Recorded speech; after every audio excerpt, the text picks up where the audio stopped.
You just got a glimpse of the work we do here at Mickey's Miracles, Warrior Advocacy, the Pediatric Epilepsy Podcast, the Mind Program for Kids, and so much more. That's right. It's been a busy year for us at Mickey's Miracles, and we're supporting more Warrior families than ever.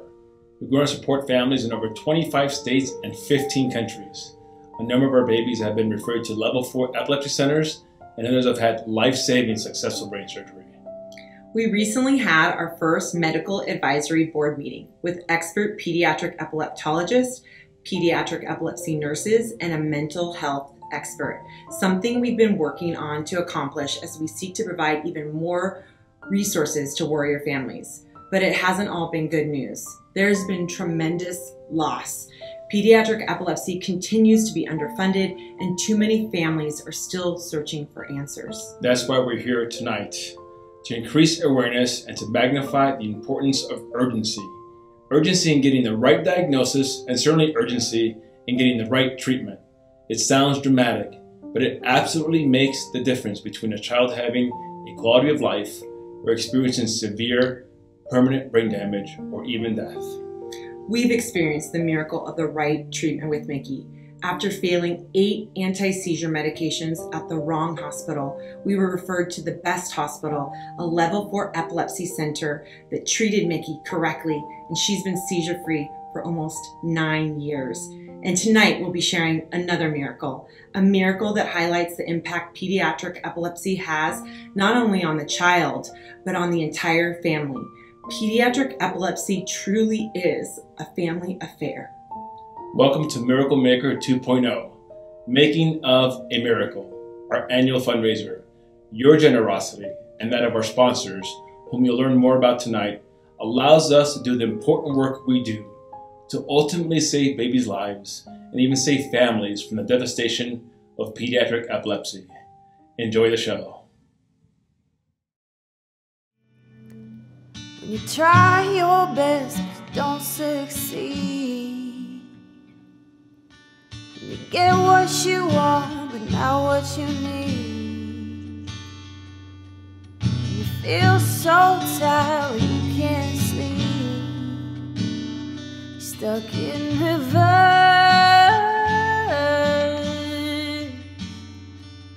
When the tears come streaming down your face, and you lose something you can't replace. You love someone, but it goes to waste. Would it be worse?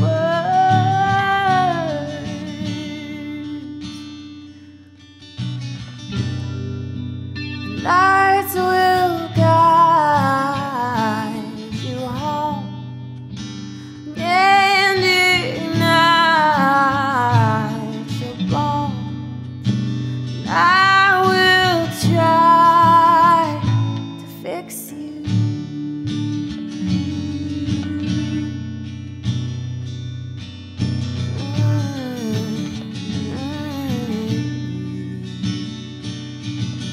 And I up above and down below, but you're too in love to let it go. If you never try, you'll never know just what you were, just what you were. The lights will guide you home and ignite your bones. And I will try to fix you.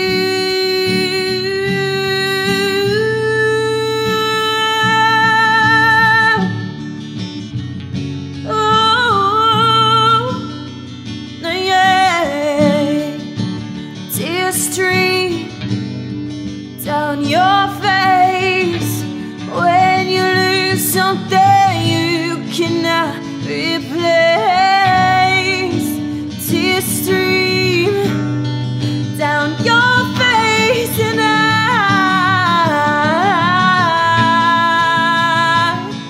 yeah, tears stream down your face. I promise you I will learn from my mistakes. Tears stream down your face, and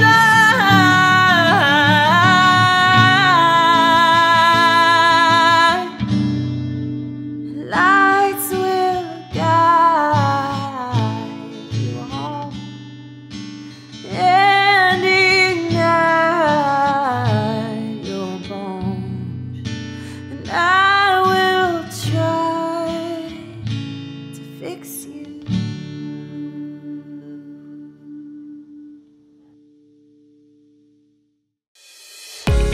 Hi, my name is Dami, and this is Marley. She is 2 years old, and we connected with Mikay's Miracles about a year ago by another epilepsy mom that we met off of Instagram, which was the best thing that could have ever happened, because Mikay's Miracles gave us the resources and the support that I needed to give Marley the best care that she deserved, because at the time we weren't getting that.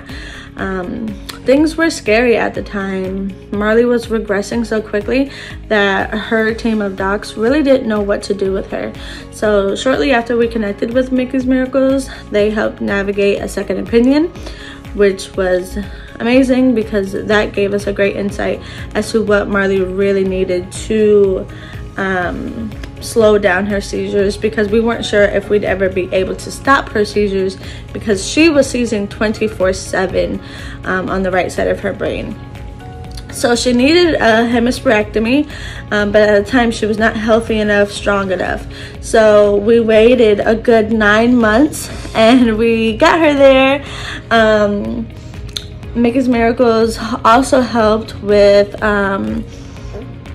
us buying a chair that helps Marley because of her head control. So it was a chair that she could sit in that gave her that support, which we appreciate so much. May 5th of this year, we had Marley's hemispherectomy, and it has changed her life forever. We are now weaning meds, and like I said, we never thought Marley would be seizure free, and now her EEG has took a total 180. You wouldn't even think it's the same child. So we are forever grateful. I always, whenever I see another parent that their child has epilepsy, I try to send them Mikay's Miracles way, because this is an organization that cares. It's a community that lets you know that you're not alone and they're here with you. They're our family now, so we're forever grateful. We're here with Dr. Lily Tran and Dr. Mary Zupance, and we're going to have a conversation about infantile spasms. And it happens in about 1 to 3 of 10,000 births. And we know it happens roughly in the first 3 to 8 months of a child's life. That's not always the case, but that's generally the case according to most medical journals. And we do know this: they're often hard to detect, and they're almost always catastrophic if they're not diagnosed early. Catastrophic in the sense of potential permanent brain damage, potential impact on quality of life for a child, and sometimes, unfortunately, even death. What we've realized at Mikay's Miracles is that we get referrals from families long after someone should have caught the infantile spasms. So we get families that have, been to their pediatrician, have been in the emergency room with a pediatrician, have maybe gone to a neurologist, and it's been missed along the way. So by the time they get referred to us, there's already some critical danger present in most cases. So part of what we're trying to do is number one, help primary care physicians and emergency room physicians understand, what to look for and what to do if they suspect infantile spasms. And secondly, impress upon, the entire community, certainly the medical community and the primary care and emergency room pediatric community, but certainly the general population about the urgency and danger of infantile spasms. So Dr. Zupance, I mean, you're obviously one of the leading experts on IS. I mean, you created or have part in creating one of the most comprehensive pediatric epilepsy centers in the country. You've written 15 chapters for pediatric neurology. I mean, you know this stuff pretty well. So let's start with you. Tell us what infantile spasms are and why they're so dangerous. Well, I would submit that both Dr. Tran and I, who have worked together, are both experts in infantile spasms. Oh, yeah, absolutely. Yes. And yes, of course. So I'm just giving that little caveat, but certainly we have both seen, and many of our colleagues have seen, children who come into our office who've had infantile spasms for months, sometimes years, unrecognized and untreated. And so the prognosis, what's going to happen to them in the future, is dependent on several variables. One is when the diagnosis is made and how soon it is treated, but also the underlying cause of the infantile spasms. So those are two very, very important variables. And unfortunately, we see children who are not diagnosed with the underlying cause or treated. But infantile spasms are a cluster of either what I call flexor, that means myoclonic jerks, it's slower than that, but just movements that occur every 5 to 10 seconds, sometimes lasting for 5 minutes, sometime morning, when a child arouses from sleep. And parents recognize that something's odd about this, that it's different. It's not normal. It's not a normal baby startle. So they recognize that it's abnormal, but oftentimes when they bring a baby into an emergency room or their PCP, describing these moves 5 to 10 minutes over 5 minutes to 30 minutes, that's a difficult task for anybody to do. And so what I would advise, if a parent sees something, they should take a video, because a picture is worth 1,000 words. And that sometimes is very helpful. Unfortunately, many emergency room doctors are adult ER docs and are unfamiliar with infantile spasms. So that's why we're trying to do an educational program informing not only primary care providers, but emergency doctors what infantile spasms are. So if we had some videos here, you could go onto YouTube and click infantile spasms and really see a good library of different types of infantile spasms. Yeah, and we have some on mickey'smiracles.org of Mickey. And like you said, they're very subtle. And if you don't know what you're looking for, they're hard to miss. You know, Kristie tells the story, obviously, very powerfully, but she didn't know what was wrong, but she knew something was wrong. But her first course of action in terms of who she took Mickey to see, you know, just didn't have the experience or the expertise to be able to identify it, let alone treat it in, you know, the correct way. Obviously, that's when they met you, Dr. Z, and I know that both Kristie and Gabe, you know, credit you with saving, you know, Mickey's life. So thank you for that, because we love her very, very much. Dr. Tran, she's the epilepsy director. Well, it was a whole group. Yeah. No, I know it's a team effort over there. I've been to the facility, and it's a world-class facility, and you guys really do a great job of taking care of the families in your care. So we recognize that and appreciate that. And Dr. Tran, you know, we know you've been in the field for, you know, 10 years now as a, you know, neurologist, and you're currently the epilepsy director at Nemours Children's Health and the EEG director. And we're so grateful for your relationship to Mickey's Miracles. You've been such an asset in helping our families, you know, through the years, and we're happy to have you. So what, I guess, if you had to define infantile spasms, I know they're basically a cluster that Dr. Z talked about, but in terms of if you had to define infantile spasms, how would you define that? Like, what would the definition be? So in terms of infantile spasm, much like what Dr. Zupan said, is a cluster of exaggerated startles, you can say, that occur in the first 2 years of life. And it's we call it, in our world, we call it epileptic encephalopathy, right? It's one of those epilepsy syndromes that to an epileptologist and neurologist is an emergency, because if we don't treat it or recognize it in a timely manner, it can have a negative impact on a child's neural development down the line. And so we go into pediatrics because we want to have an impact and allow kids to live life to its fullest, right?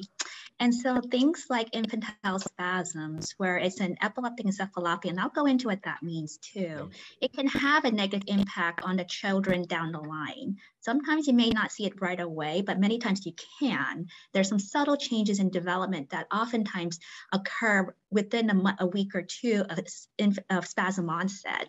And so it's actually you can see its impact on neurodevelopment immediately or soon upon its emergence. But if not treated or recognized appropriately, it can continue to have bad effects on the child's neurodevelopment that can affect their life downstream. And so that's why for us in pediatric neurology, we want to make sure we ensure these children live life to its fullest. And that's why we'd like to engage in programs like this to increase awareness, right? The more people are aware, the more people recognize it, the better the outcome for our children. And so going back to what I mean by epileptic encephalopathy, it means a syndrome where the seizures are so frequent that it affects the brain's ability to develop appropriately. And as part of infantile spasms, there's an abnormal finding on the EEG, which is the brainwave study. So it's the study that we look at the brainwaves. So our brain works on electricity, right? And so there's normal patterns of electricity.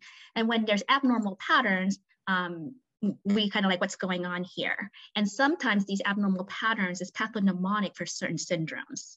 And so with infantile spasms, there is an abnormal EEG pattern that is pathognomonic called hypsarrhythmia.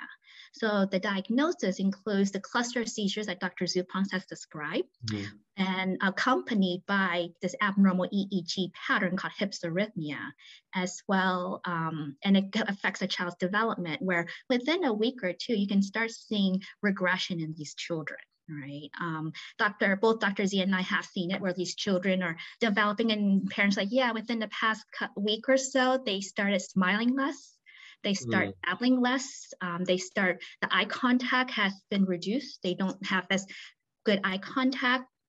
Things they used to be able to do, like they're just starting to sit, but now they're not able to anymore. And so we can take a careful history on these children. Parents are with their children 24/7. So they know something's off with their children. And they often say within that, yeah, little Johnny's not smiling as much, or little Susie's not babbling or cooing as much. And so there is signs of developmental regression. And that's what we want to halt already. And that's why our push at epileptologists to increase awareness to our primary care providers like pediatricians and family medicine doctors, as well as emergency room, because they are the frontline doctors for this. So if I'm hearing you correctly, there's really two signs. One is that regression in development.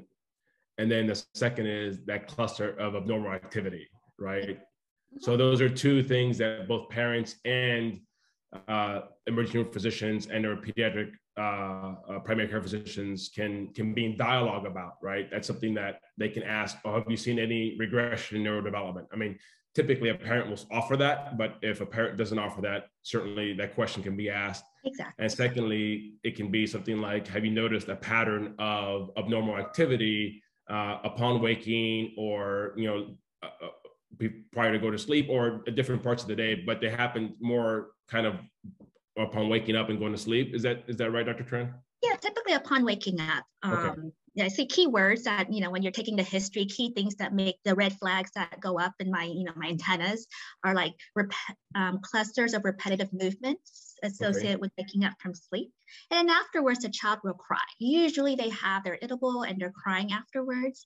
And then if you hear those like kind of buzzwords, repetitive movements, clusters, sleep, waking up from sleep, and then they're crying afterwards. Mm-hmm. Those are the buzzwords to be like on the lookout for. So Dr. Z, so let's say a doctor recognizes that or asks, a parent comes in and says, I'm noticing this with my child, and they're in the emergency room or even the primary care setting for that matter with their pediatrician.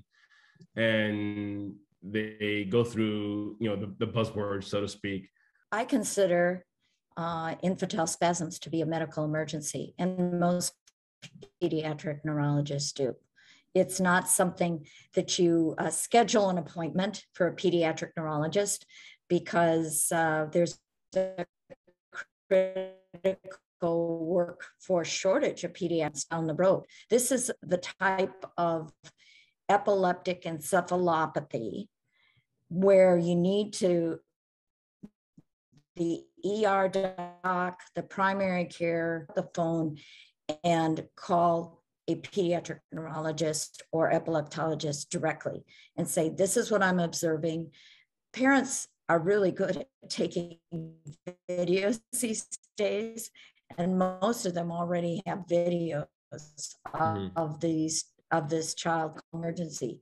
If we get a call like that, we admit the child to the hospital because there are two things you want to confirm. Are these you want to see the movements, and then is it corresponding with the abnormal EEG that Dr. Tran already described, a HIPS arrhythmia pattern, which think of it as there are normal brain waves that we see on an EEG, but with a HIPS arrhythmia pattern is chaotic, it's high amplitude, multifocal electrical discharges, if you will, on the EEG. And that coupled with seeing the infantile spasms makes the diagnosis.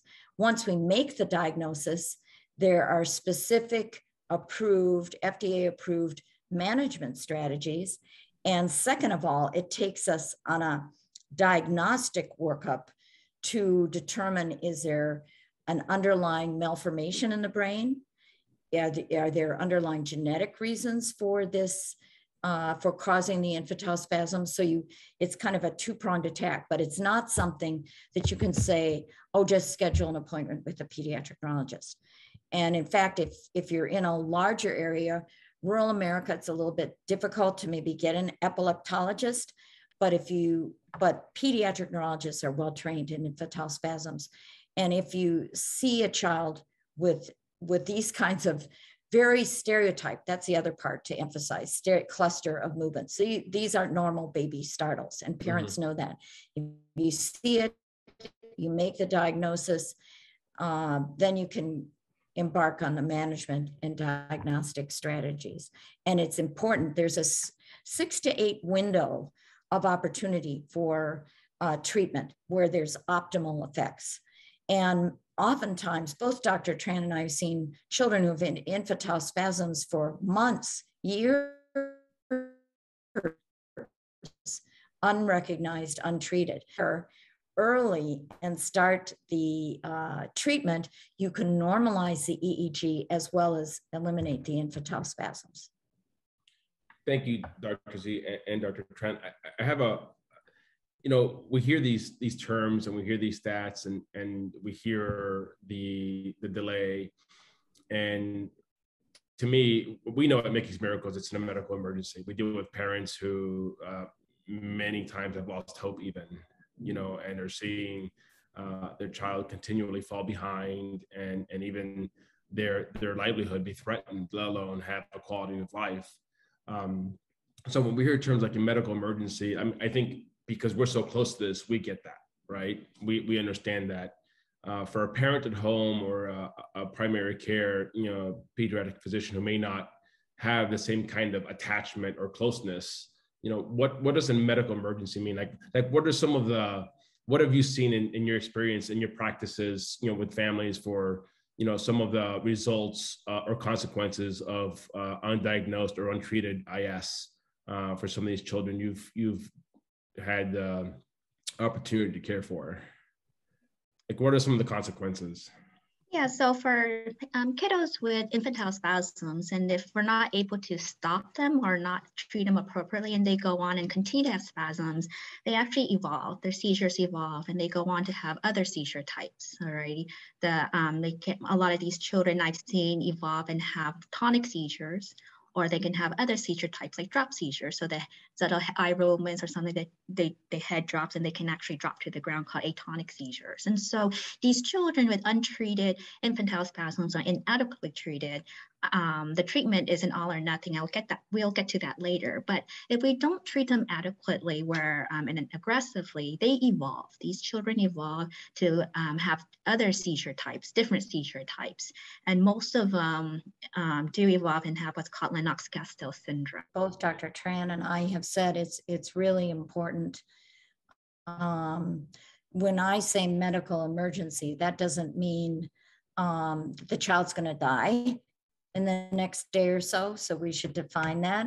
Yes. But that time is of the essence. So this is an urgent problem that requires management within the next couple of days. Because the earlier you diagnose infantile spasms and begin treatment, the better the outcome and quality of life for that child, irrespective of the underlying cause. So that's what we're trying to emphasize here. Yeah, and you said there's a 6 to 8 week window that's ideal, that's optimal for from the beginning of that cluster activity and the abnormal brain activity. That window is 6 to 8 weeks. So if you start to get outside of that window, the potential for impact on quality of life and neurological developmental issues start to present more. Is that accurate? Yeah, I think what is important, and Dr. Trans heard me say this before, but brain cells that seize together network together, and a baby's brain is very vulnerable. It's still in the process of being formed.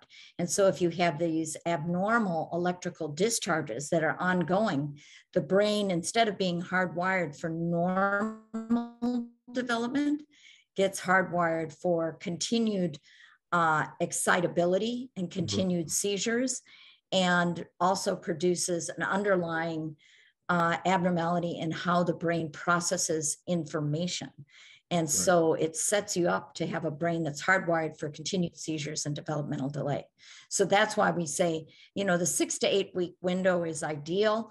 That doesn't mean if we get a child where they've had infantile spasms for 6 months, we just say, oh, all bets are off, we're not going to treat. Right. Yes, we're still very aggressive about treatment, but the ideal window of opportunity is 6 to 8 weeks. And let me ask you guys a question, because we've heard, multiple references to this neurological regression, if you will. How does that show up in a child? I mean, we've seen it, obviously, because we're around it.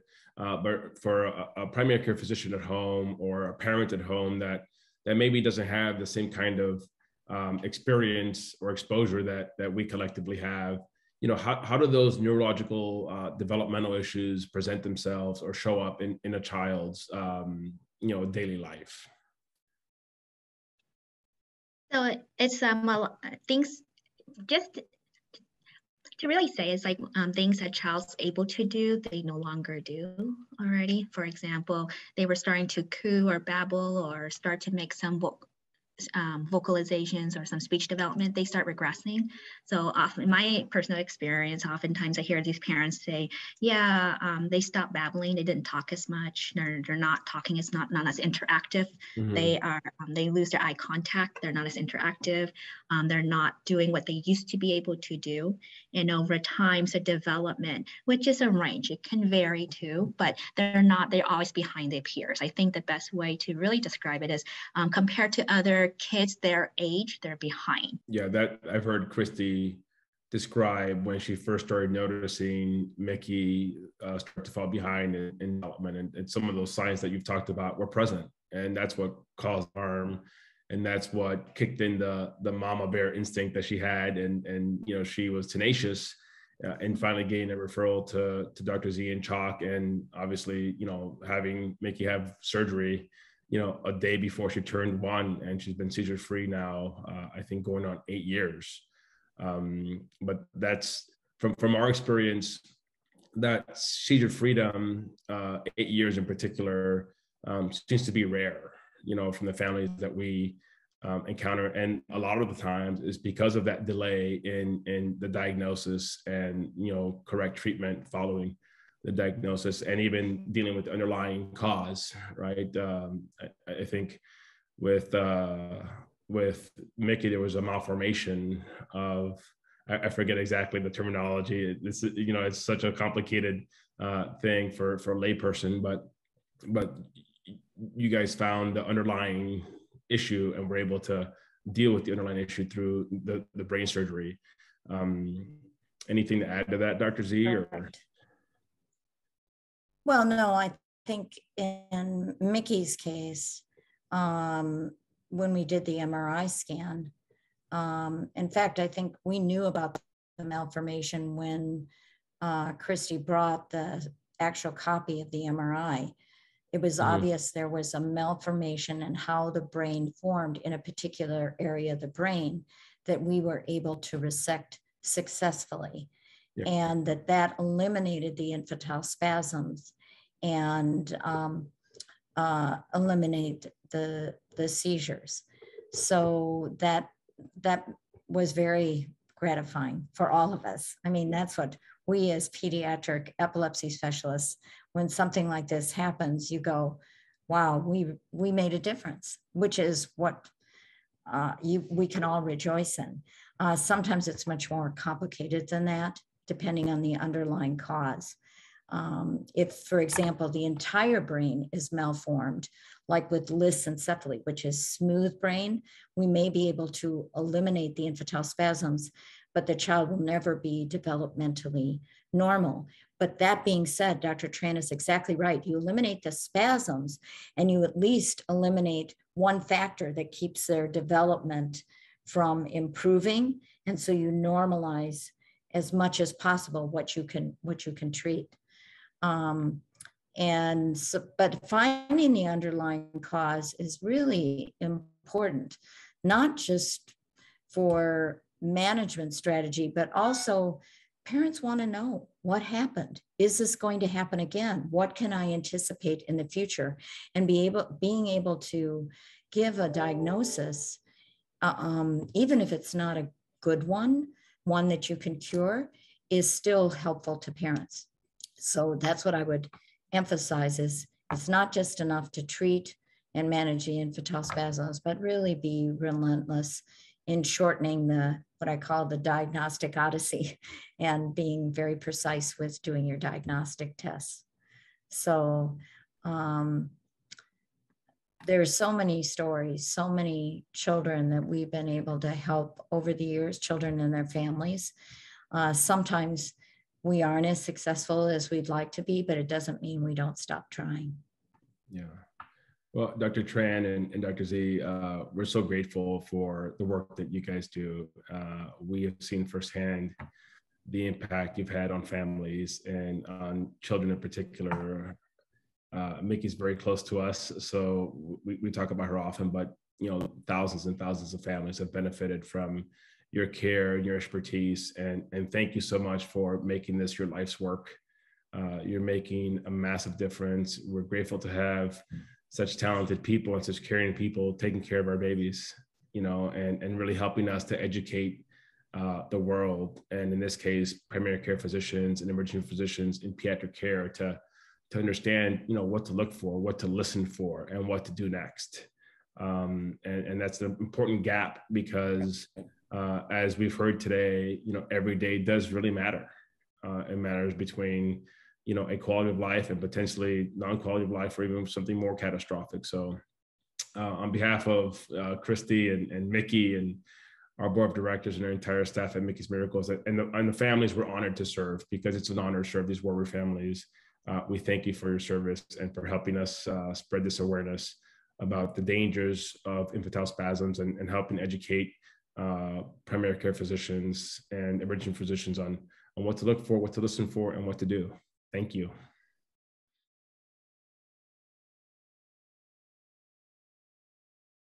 Why is a miracle called a miracle? Do you know what's going to happen on Thursday? An online benefit. What did we create? A song. A song? Did you have a part in that? Yeah. What'd you do? I played the drum. Mickey is awesome. I am her big brother. I think my favorite part about Mickey would be her tenacity and her will to never stop. Music absolutely transformed Mikayla, and so since she was a little girl in music therapy, she's been singing around the house. Gabe calls her Birdie, and so to see her come full circle and sing on this song is amazing, miraculous, really. Are you that musically talented? Yeah. Oh my gosh, that's amazing. Did you have fun? Yeah. Who was like the lead singer? It was like Preston. He was playing the guitar the whole entire time. That's amazing. And then Mikayla was mostly singing. Who's that? Is that Bubba? How good did he do? Okay. Well, after Nina performed at the gala, she came up to me and said, Kristie, whatever you're up to and doing in this world of pediatric epilepsy with Mickey's Miracles, I'm in.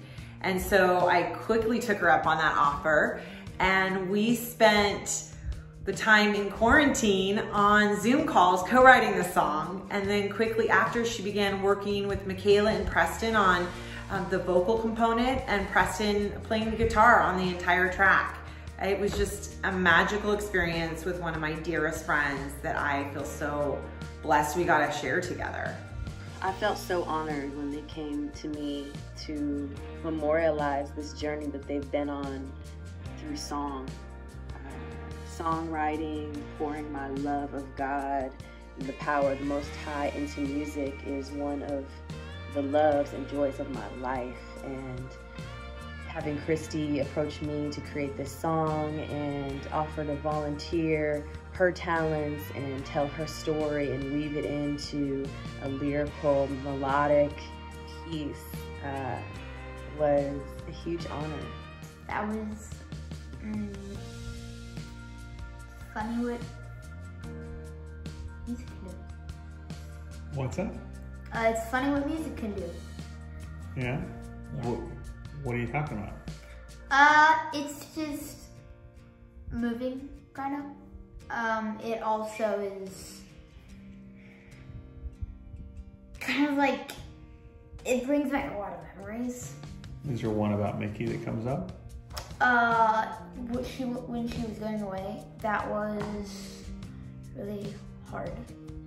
I felt just so much pride in Preston and the fact that he was able to take this really challenging journey of watching his mom and dad and little sissy leave for weeks at a time, going to the hospital, not knowing when we'd be back, and yet to come full circle and him to be 11 years old playing guitar on the entire track and singing his point of view from what the journey was like, missing his sissy, is just, I'm really proud and honored that he's my son. I wish I can be last because I like to be last. Well, you were. You had the last verse of the song, didn't you? Yes. The lyrics are so meaningful because it's my testimony on the journey that we went on when our daughter was only 3 months old to save her life from catastrophic epilepsy. And yet Nina and I wrote it in a way that anybody can superimpose their own personal journey, their own challenges, and connect and relate with the song in a way to allow it to inspire and offer you hope that tomorrow will be a better day.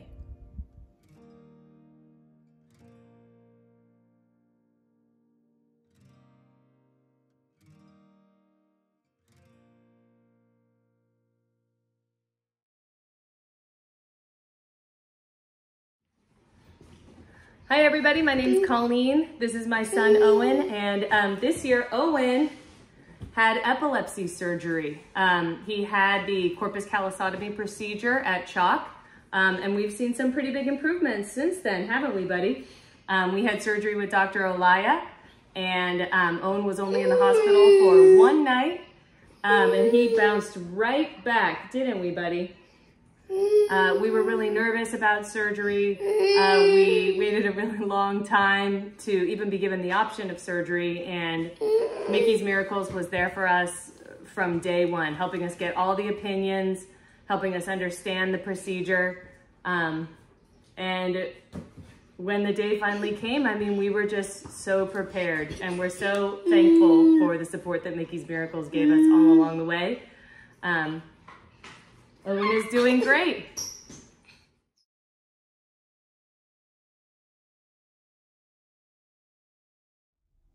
On top of advocating for our warrior families and their warrior children, one of our biggest responsibilities at Mickey's Miracles is to increase awareness about pediatric epilepsy and the danger it presents to our children and their quality of life. Every single day matters. It makes the difference between a quality of life and potentially even death. And that's why we began the Pediatric Epilepsy Podcast. Our hope is to inform, inspire, and invite to action. And this year we had 5 episodes.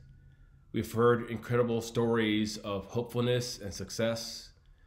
We've heard heartbreaking stories of loss and difficulty. We've witnessed an unprecedented exchange between a pediatric epileptologist and a mom whose baby was expecting surgery in the upcoming days. And we've dived into the difficult topic of mental health.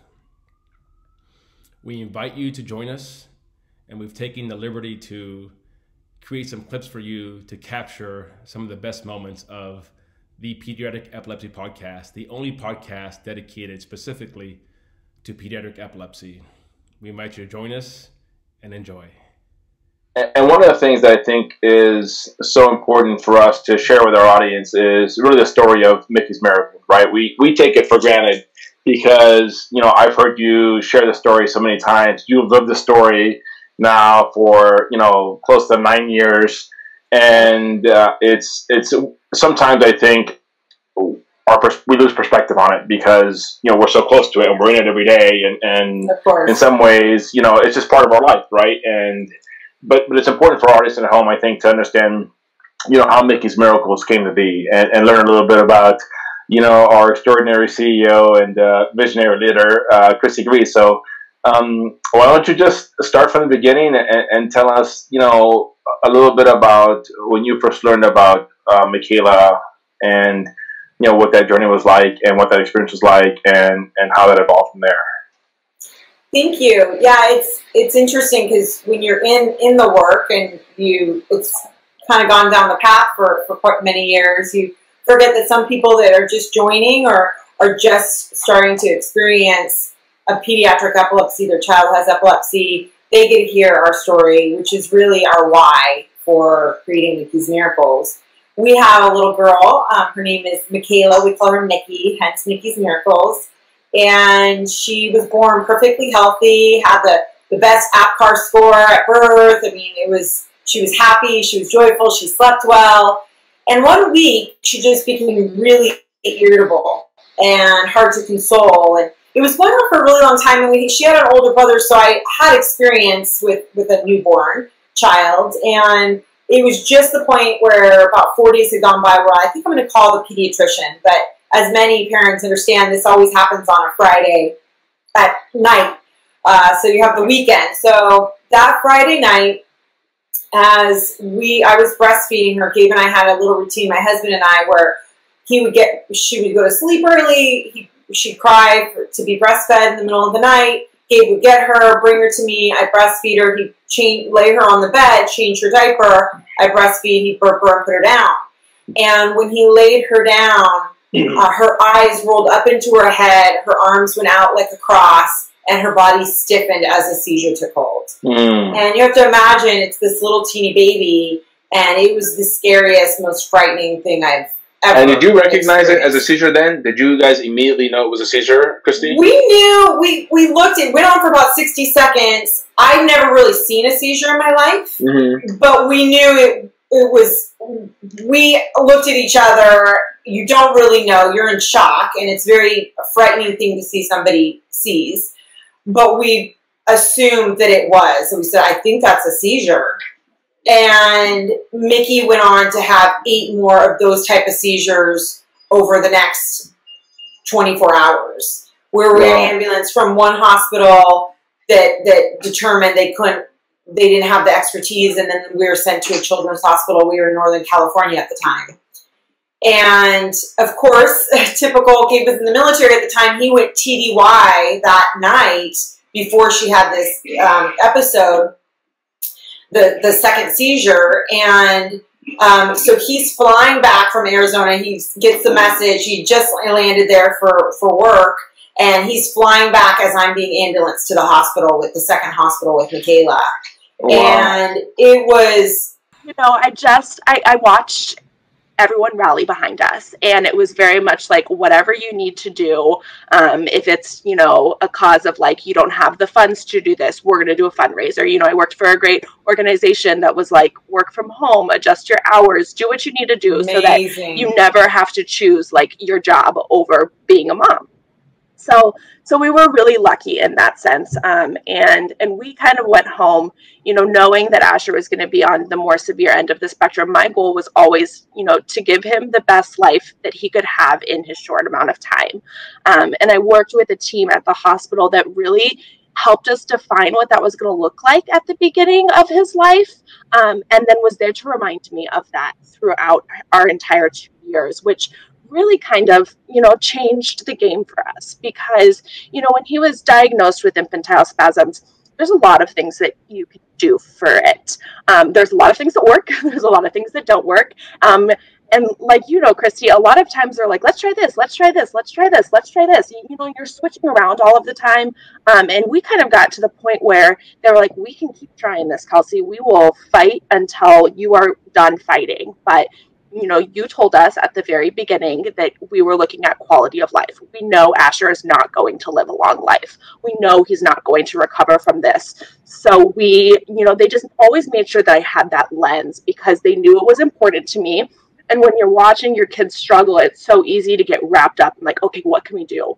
And, you know, and we got to the point where we were doing more harm than good, when we were, you know, pumping his little body full of every single drug imaginable.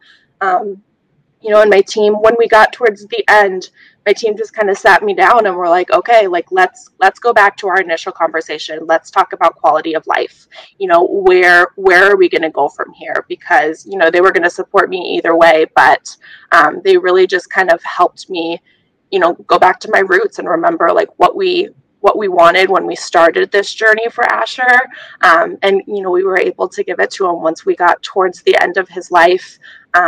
You know, with his pediatric epilepsy, we had several stretches of really good, really healthy Asher.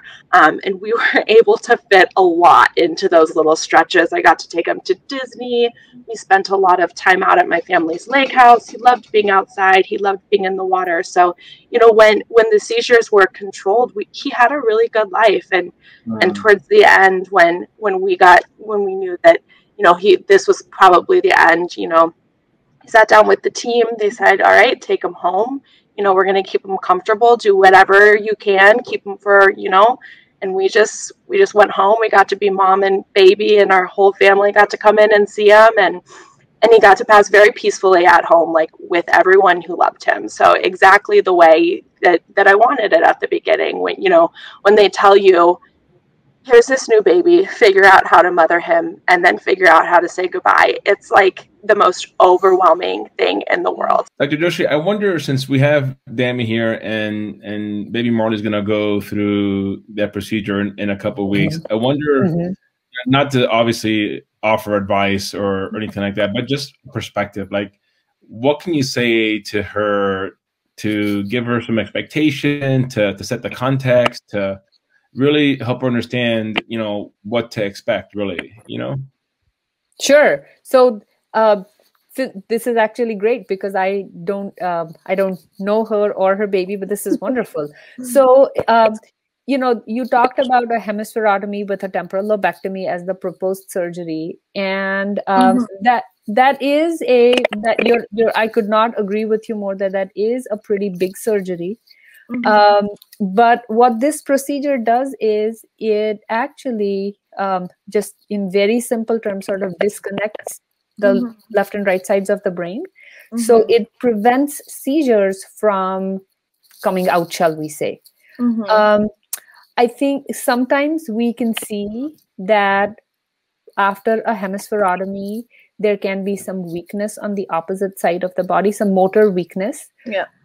Sometimes it is a new thing to have motor weakness. Sometimes it is a little worsening of a pre-existing weakness. But many young children will compensate for that to some extent. It's hard to know who will compensate how much. Yeah. And I will tell you that these young kids are just incredible in how quickly they recover from a surgery as big as this. Yeah. I anticipate that she will need some physical therapy and will need to continue with some of the other therapies afterwards. Yeah.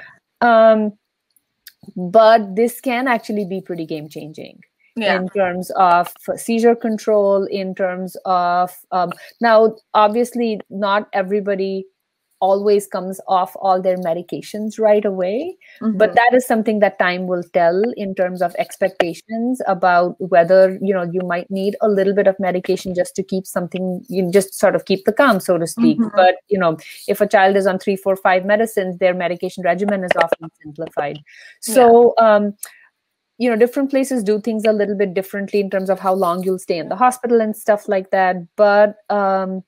But even as compared with, again, this is going to sound pretty crazy, but actually many of these kids have a pretty short hospital stay as compared with the intracranial EEGs and stuff like that. This is in some ways simpler, easier. No, maybe that's not the right word, but it's often it's often something that is not a protracted, long drawn out thing.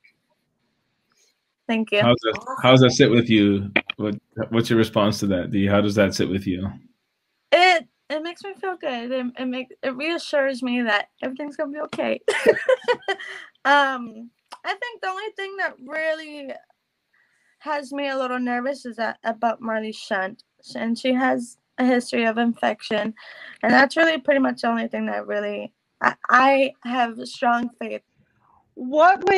Would you have families like mine go through therapy, when they have a child with epilepsy or a child with neurological, a difficult neurological journey? I mean, what would be like the dream reality for these families if money and time weren't, a consideration? I was just going to say, if money, time, and access were not have a vision. Right.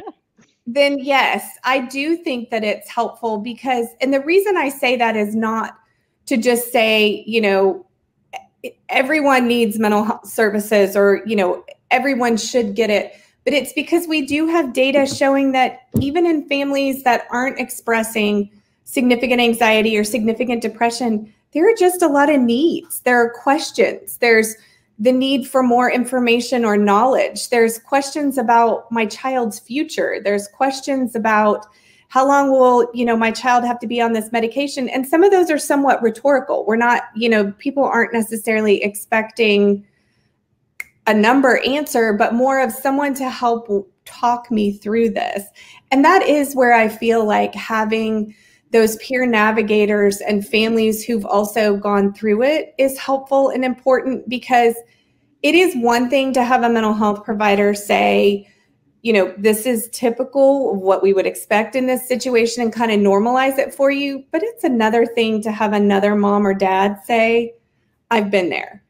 I've been through this, and so I think it's a good balance too, because what you don't want new families to feel like either is that their journey is going to mirror exactly yours or someone else's, because it may be very different, and they may have some similar needs, but they may also have some very different needs. And so I feel like that's where a mental health person to check in every once in a while, to be able to just kind of say, how are you doing with this? And sometimes that's all families want, is someone to acknowledge that this is hard, that you are doing a great job. You know, they just need to hear someone else say those things too. And so sometimes I think that can be done in a group setting. For some families, it does need to be more individual, but in an ideal world, like I said, this would all be treated the same way that seizures are, right? Like we would never think about treating epilepsy without an epileptologist or without an MRI and the radiologist to read that. So if we know that 50% of our kids struggle with these things, then we should be thinking about mental health as just as important as the rest of those things, because there are at least some studies in the adult world showing that if you treat the mental health symptoms, the seizures actually improve. Right.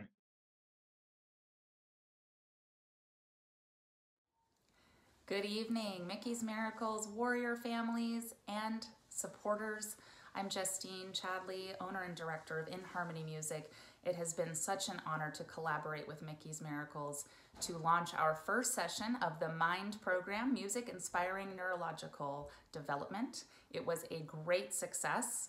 We look forward to continuing the program, continuing to grow the program. Despite medical challenges and scheduling difficulties, MIND meets the families exactly where they are, literally in their living rooms, to connect weekly as a family and as a greater community, part of the large worldwide community that is Mickey's Miracles. Thank you so much for your support. We look forward to continuing this fabulous program. Hi, I'm Amanda, and this is Leo, and we were a part of the Mickey's Miracles Mind music program this spring that was offered virtually, and we were so lucky to have found that because this little guy loves all things music, sound, noises, anything that he can listen to, he is into it. So we were lucky to have found it and grateful to be a part of it. We've been looking for something like this, like a music therapy program, for over 2 years in our area, and unfortunately it just wasn't offered to us. He's been on a waiting list as well through Medicaid to get into music therapy, and we're just so grateful that we came across the Mickey's Miracle program and were able to be involved in it. He is not someone that attends to a computer screen very often or very well, but he did so great with the music therapy, and it was all because of all the instruments and singing and sounds and dancing and all the fun things that we were able to do. So we are grateful to Mickey's Miracles, not only for the music program, but more recently they've actually helped us with some information and advocating and decision making for possible neurosurgery for our little man here. So we couldn't be more grateful that we came across Mickey's Miracles in the first place, and also that we were able to connect with them for the music program, as well as just being awesome advocates for parents and kiddos with epilepsy. So we're really grateful and can't wait for another music therapy program to get Leo signed up to again. Say thank you. Music was very beneficial for the MIND families. After a 10-week semester, caregivers noticed more eye contact and longer attentive windows. Parents also enjoyed an activity where the whole family could participate.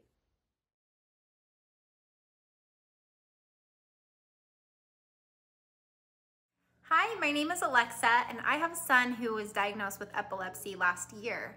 We happened to meet Dario randomly at a park, and through small talk, we discovered that he is a part of Mickey's Miracles, and it was honestly a miracle in itself, and that just we happened to be there at the same time, and that we, started talking, and because Mickey's Miracles has helped us tremendously, educating us. I feel like we received more information through Kristie and Dario than we did through our children's neurologists in Nevada. And it was just really good to have a parent that could sympathize, that knew what we were going through, and to really address our concerns with our son and his seizures and really just push us and help us to get Max, our son, into a level 4 epilepsy center. You know, we knew that we really weren't receiving the best care, but we just kind of decided like, oh, well, it's the best that we can get here. And we just kind of left it at that. But when I spoke to Kristie, she was like, no, we need to get him better care. We need to get him into a team of neurologists and epileptologists that can really help, and as a team figure out what's going on, because we really hadn't gotten any answers here. Our son's neurologist was just throwing medications at him, upping doses, and there really was no addressing the issues or trying to get to the bottom of it. And I just really appreciated Kristie's devotion and her help in arranging us to get into the level 4 epilepsy center. And, you know, we've had some hurdles along the way, but she has been right there alongside us, texting me, messaging me, calling me, and just helping us get to where we are right now. We actually had a consultation last week with one of the doctors at Children's Hospital of Orange County, and we were like, finally, this is what we've been waiting for. It's been a year and a half since my son's diagnosis, and up until this point, we just hadn't had the conversations like we had with this doctor. So we are so grateful. Mickey's Miracles has been just tremendous, and we're really excited to be on this journey of getting our son the level of care that he deserves. As you heard earlier tonight, Kristie in an introduction called Pediatric Epilepsy a family affair. And oh my gosh, is it. Every element of a family is interrupted, disturbed, changed, shifted. How we handle our kids, how we get to the appointments, how we manage our finances, or even jobs and opportunities. Sometimes we stay where we're at just because we have a good network of care, because we've got a job that understands that'll let us go be the person taking our kiddo to an appointment, or staying home when they're sick, or supporting them in the hospital for day after day of a long-term monitoring. In our battle with Mickey, I was lucky. The military supported me. Not every dad is that way. Not every family is that way. So we just want to acknowledge the fathers out there that are in the trenches, that are battling pediatric epilepsy. It's our job to be strong. We've also got a big heart. And we're not always allowed to say that or show that or let people see it. So know for me to you, because I've been there, I honor you, I acknowledge you, and I just tell you to keep your chin up, put your arms around your family and keep them protected. But it's okay to hurt a little bit inside, because by gosh, you're fighting for your baby's life. So if there's anything we can do at Mickey's Miracles, or anything I can do, please don't hesitate to reach out, because we want to be there for you too, as you are part of the battlefield of pediatric epilepsy. God bless you and thank you. At Mickey's Miracles, we have the incredible privilege and awesome responsibility of working alongside Warrior families, partnering with them through our advocacy, through our efforts to get their children into the highest level of care possible for an urgent diagnosis, the best possible treatment, and the best possible outcome. Unfortunately, pediatric epilepsy is not kind. And this past April, we lost one of our warriors. Warrior Ozzie passed away this past April. And we wanted to share our condolences with his warrior parents, Leah and Prime Deason. And we also wanted to share our gratitude for their hopefulness, for the resiliency they showed every single day, for how compassionate and caring they were, and how transparent they shared Ozzie's life with us. From the first days through his journey to his final days, they shared his joy, they shared his light, and they shared their collective struggle. And in that respect, we would like to announce the In Memoriam Warrior Ozzie Scholarship. For the next 4 years, one family will be picked each year to receive a $2,500 scholarship. The main criteria will be to exemplify the kind of hope and resilience and courageousness that the Deason family showed through every step of this journey. This will be in addition to our ongoing efforts every day at Mickey's Miracles to continue advocating for families. And Warrior Ozzie's loss is a reminder of why we do what we do, why we're so motivated to increase awareness, why we're so motivated to increase our advocacy so that children can live a quality of life. Prime, Leah, we love you, we honor you, we celebrate your beautiful little boy, and we will never, ever forget his light. You've heard some incredible stories, powerful stories from our Warrior families tonight. You've heard hope, inspiration, success, but pediatric epilepsy isn't always so kind. In fact, it's never kind. And we lost one of our biggest rays of resilience and courage this year when Warrior Ozzie left us. His parents, Leah and Prime Deason, were the epitome of strength. Their resolve to do what was right for their son was only surpassed by their compassion and care for him. And tonight, we honor them. Hello, my name is Leah Deason, and I live in Birmingham, Alabama with my husband, Prime. On April 26th of this year, we lost our 3-year-old son, Ozzie, to a very rare disease called PPP2R1A, which caused severe drug-resistant epilepsy. We want to thank Mickey's Miracles for the love, support, and encouragement they've given us throughout Ozzie's short life, and especially for the continued support they've shown us through our darkest days in his passing. We are truly humbled, grateful, and so thankful for the opportunity to spread Ozzie's joy and to continue to let his light shine through this memorial scholarship to help other families like ours. It is my greatest joy and my greatest wish to continue for the world to know Ozzie like we did and to let his light shine through others. So thank you so much to Kristie, Dario, and the entire Mickey's Miracles team for naming this scholarship in his memory. We can't thank you enough, and we love you, and we appreciate all that you do to help fight pediatric epilepsy. Thank you.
Hi everyone, it's Leanne Knoll and Blakely Knoll.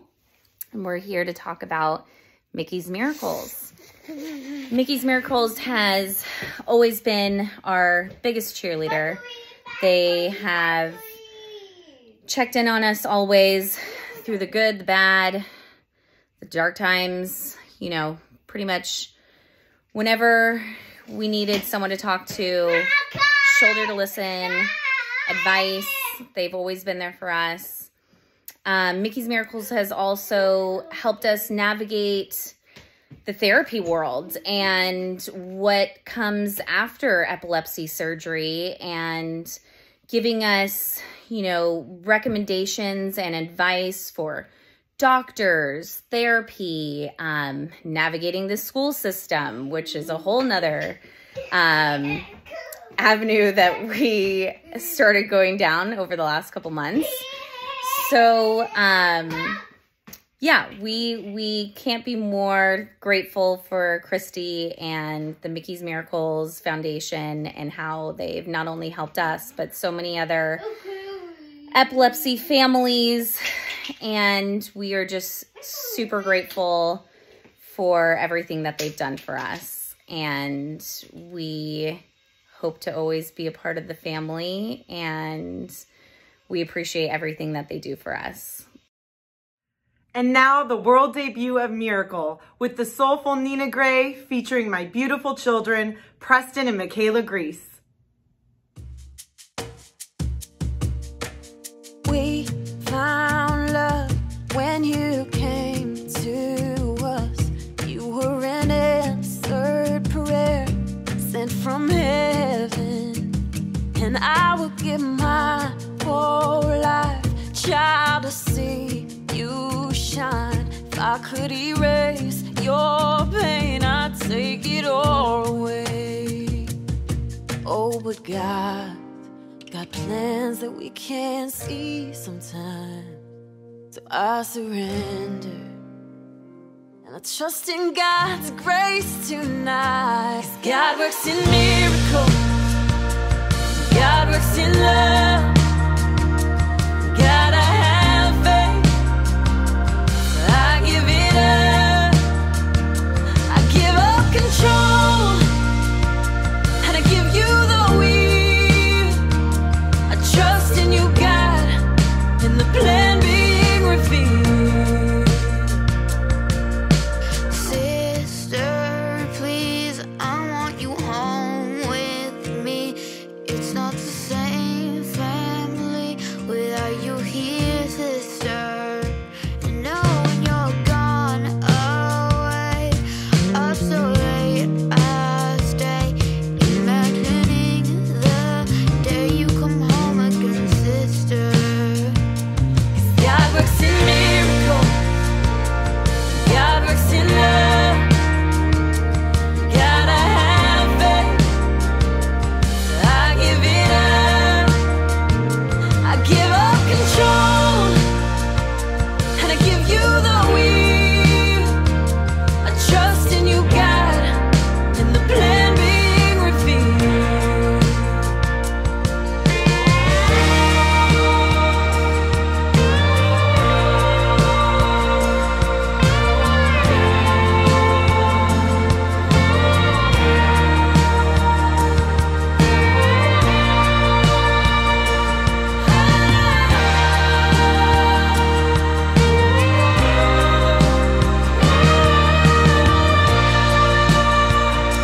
I'm a miracle, yes, I love. And she kept the faith, and she never gave up. I never felt fear, for you have a will. Now I'm here, and glory is revealed. Now I'm here, and glory is revealed.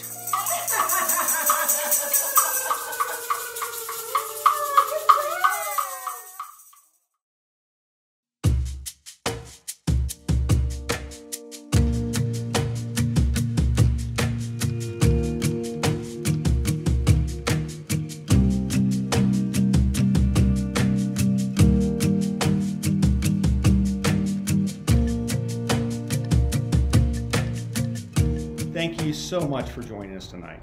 As you've seen, Mickey's Miracles has been up to amazing work in 2021, and we're going to do a lot more in 2022. Thanks to your generosity, we've been able to continue our mission saving babies' lives. But that doesn't stop here, so we need your financial contribution. Either a one-time large contribution to support our mission or an ongoing monthly contribution will let us forecast our financial needs month over month. Additionally, we'd ask you to continue to support our social media outreach campaign and share our information with any family you know that is affected by pediatric epilepsy. We're here to help kids save lives and push the message forward to eradicate pediatric epilepsy. Thank you so much for joining us tonight. It's been an honor to have you in our corner, and we look forward to next year's event.